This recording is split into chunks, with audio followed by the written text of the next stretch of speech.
So hello guys, আমরা আজকে চলে গেছিলাম একটা ক্যাফেতে যেখানে মিস্টার বিস্ট চকলেট থেকে শুরু করে সব কিছুই ছিল।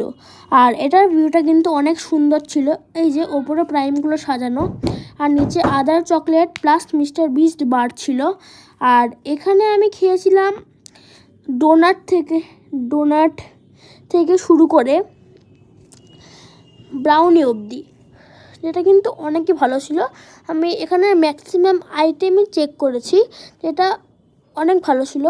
এখানে এই যে ওরিও মিল্কশেক এটা, আর এখানে একটা পকি আর প্রাইম ছিল, যেটা আমি তোমাদের ডিটেলসে ভালো করে দেখাচ্ছি। আমি কিন্তু এই যে মিস্টার বিস্ট চকলেট আর প্রাইমটা প্রথমবার হাতে নিয়ে দেখছি, কেন কি আমি এই পকিটা আমি আগেও খেয়েছি, বাট আমি এখনও ট্রাই করলাম। তোমাদের আমি পকেট টেস্টটা বলে দিই। এটা কিন্তু একটা নর্মাল চকলেটের মতনই খেতে। আর এখানে ছিল বাচ্চাদের খেলনার জিনিস, যেটা সুন্দরই ছিল, বাট ওটা 1-2 বছরের জন্য। সো আমরা ওটাকে লিভ করে গেলাম। আর এই যে পকি আমি কিনে নিয়েছি, তো এটার প্যাকেজিংটা পুরোটা এরকম ছিল। আর আমি তোমাদের একটা টেস্ট করে দেখাচ্ছি। এটা নর্মাল চকলেট যেরকম বললাম ওরকমই ছিল, মানে ডেয়ারি মিল্কের মতন ছিল, শুধু ভিতরে বিস্কুট ভরা ছিল।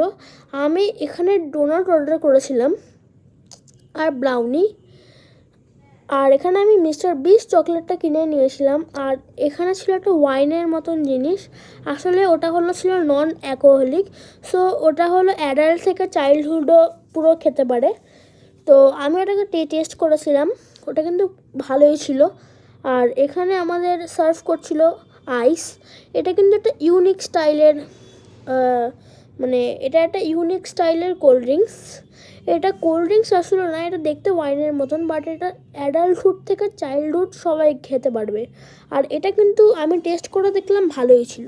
আর নেক্সট ভিডিওতে আমি তোমাদের দেখাবো যে মিস্টার বিস্ট চকলেটের রিভিউ এটা কেমন ছিল, আর এটার খাওয়ার টেস্টটা কেমন ছিল। আজকের জন্য বাই বাই।